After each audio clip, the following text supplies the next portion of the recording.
Hey Book Dragons, welcome back. Today we are talking about how I review and rate books. But first, roll that intro.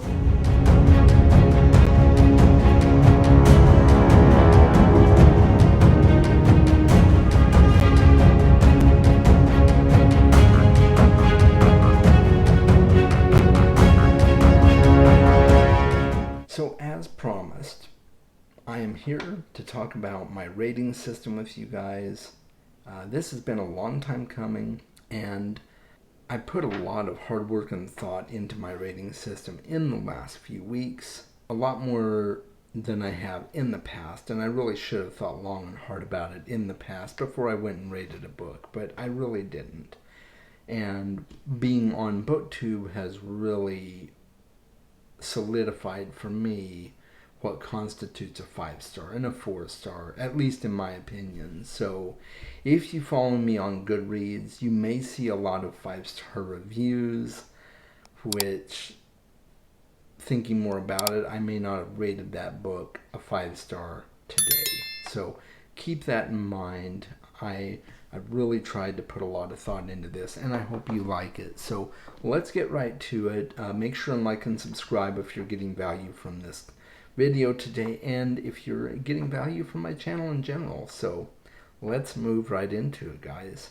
And I do have notes in front of me, so if you see me looking down, it's because I really want to get across to you what my exact thoughts are on these ratings, and I made some notes to make sure that I don't miss out on anything, okay? So let's go ahead and get to the ratings.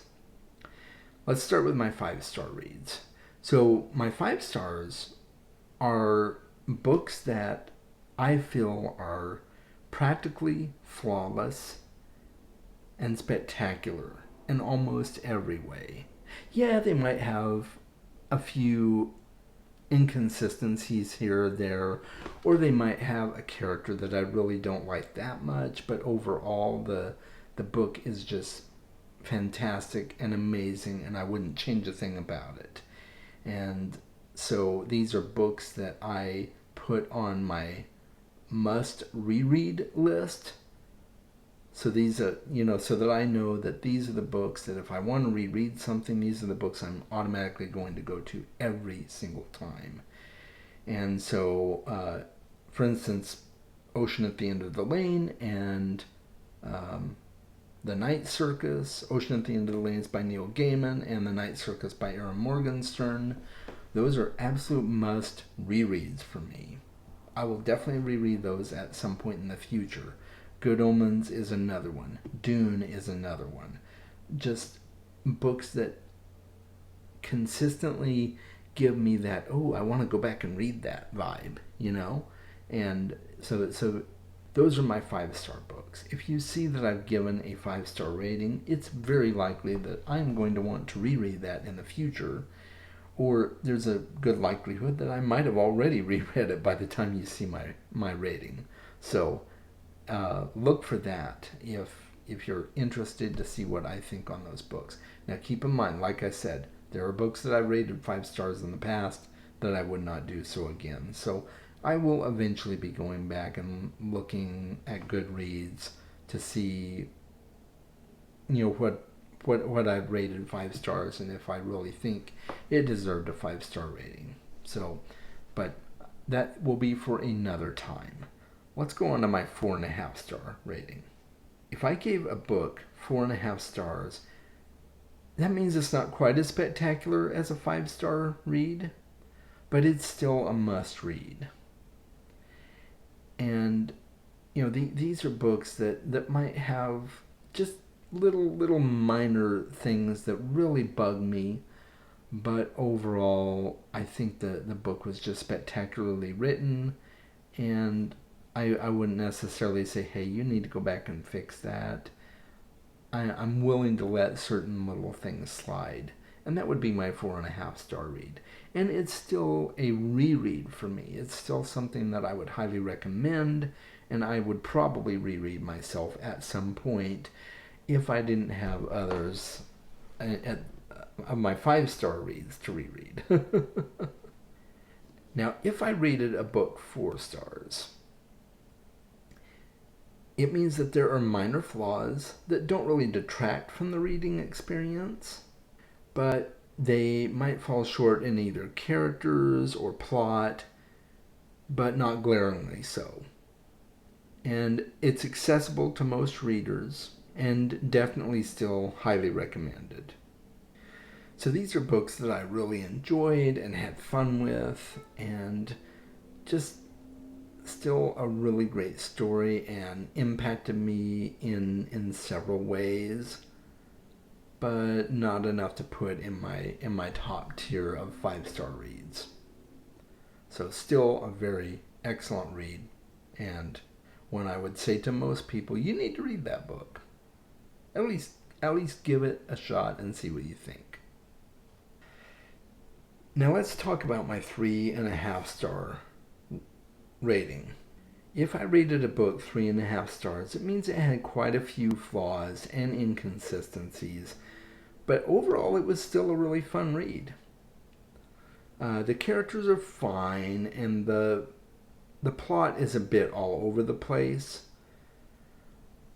and I most likely wouldn't read it again, but I could be persuaded to.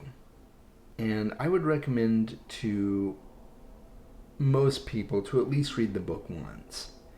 If I know what they like and I'm familiar with their reading tastes, I might say, hey, yeah, give that book a shot. I liked it okay. It wasn't great for me, but maybe you'll really love it. I think you should give it a shot once. So that's my 3.5-star read. And then there's my 3-star. My 3-star reads have several flaws and inconsistencies. There's just some serious problems. For a 3-star read, that would mean that the characters are really hit or miss for me, and the plot drags quite a bit. So I would definitely not read this book again, but I'm still glad I read it, and I would recommend it to certain people, depending on what they like, what they've told me they're interested in. If I think it might scratch that itch for the person I'm talking to, I might recommend it, but it would be hard for me to promote it. But I would recommend it to certain people for sure. So that's my 3-star read, and that's about the lowest of my good ratings. Then we get into my really low ratings, and at this point the half ratings stop altogether. If it gets to this point, all bets are off. So let's talk about my 2-star rating. 2 stars means that I thought about DNFing it. I kind of went back and forth. Do I want to keep reading this? Do I want to stop? Oh, I'll push through, I guess. Okay, I'll give it I'll keep giving it a shot and see where it goes. But I thought seriously about DNFing it. And 2-star reads for me have some glaring problems. And the story just wasn't that interesting, even though parts of the story may have kept my attention. And I am glad in the end that I pushed through. But I wouldn't recommend it to anyone really, and I wouldn't read it again. If somebody really pushed me about a specific book that I had given a 2-star rating to, and I remembered the book, I'd be like, oh yeah, I remember reading that book. It was just okay. Read it if you want to, but I would think you probably have better books to read. But if they really pinned me down on it, I would tell them honestly what I thought of the book, and I would probably advise them to read it if they really want to and they don't have anything better to do with their time. So that's 2 stars for me. It's not the worst of the worst. It's not horrible, but it's not really that great or that entertaining at all. So, and these are pretty rare for me. I think I've only given a 2-star rating maybe twice, or maybe only once. It's really rare for me. Now let's talk about my 1-star read. For me, 1-star reads are an extinct species, right? They rarely pop up. They're very, very hard to find. But I have given a 1-star rating in the past. And these are books that I should have DNF'd if I didn't. Most likely, this is a book that I DNF'd. Now, I will say that if I DNF a book, I don't count it towards my books read for the month. I don't want to count that as a book I've read if I didn't finish the book, right? But that doesn't stop me from rating the book. If the book was so bad that I just couldn't finish it, I'm still gonna give it that 1-star rating.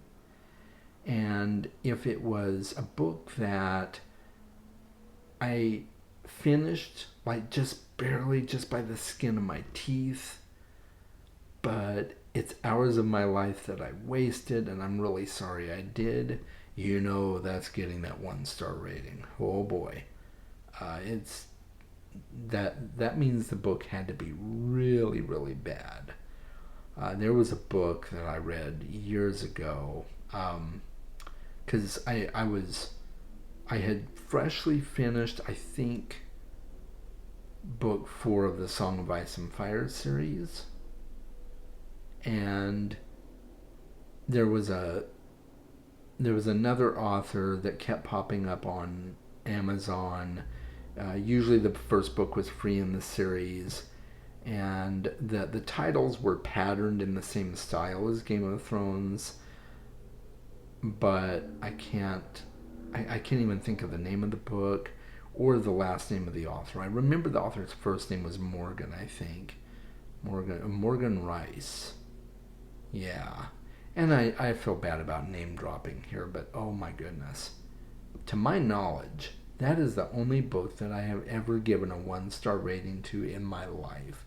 I may have done a couple of others, but that's the only one I can remember giving a 1-star rating to.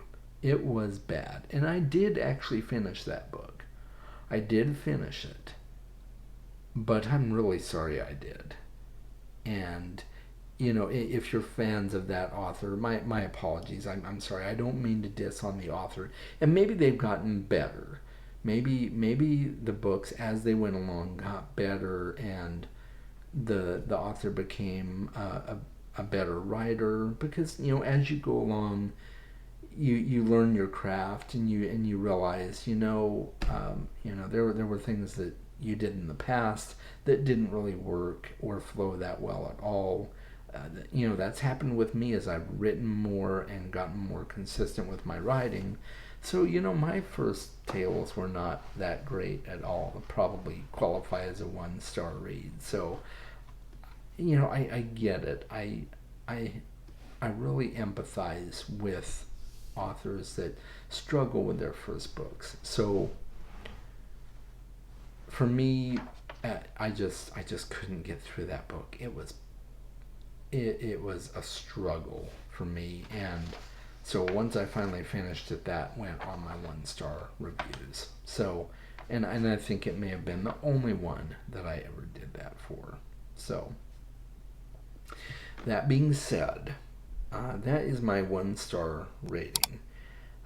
That means if you're talking to me and you're thinking about reading a book that I've given a 1-star rating to, I'm going to say right away, hey, you know what? I DNF'd that book. Don't waste your time. And it is just going to be hours of your life that you'll never get back. So yeah, that is it. That is my rating system. Let me know in the comments what you think. And are there things that you do differently for your 1 through 5-star reads? And let me know in the comments. I'd love to talk more about that. And If you want to friend me on Goodreads, you can friend me on Goodreads. I don't go on there a whole lot. I'm not real consistent there. I mainly keep track of books I'm reading there. But I do some other things there as well. I do leave some reviews and do ratings, but feel free to find me on there and friend request me. I'd love to have more friends on Goodreads. And that is, that's my rating system, guys. So if you enjoyed the video, let me know. Please take the opportunity to peruse my description at the bottom of this video to find any links that might suit your fancy there. If you want to follow me different places, I will leave detailed notes about my rating system in the description below. You'll see a copy of the notes that I was reading off of during the video today, and I'll probably post my rating system in the about section of my channel here in the near future. That way it's kind of up there, and it keeps me in line, and it lets you know how I review books and rate them. So that being said, stay tuned for future videos coming up here in the next couple of weeks. I am going to be doing a couple of book tag videos for my next videos, so stay tuned for those. I always have a lot of fun with those. I'm not real consistent with doing them, and I found some really fun ones that I've been tagged in, and I think it's about time that I get to them, right? So until next time, make sure that you guys are reading more books. I'm Chaz, and I'm signing off. Take care.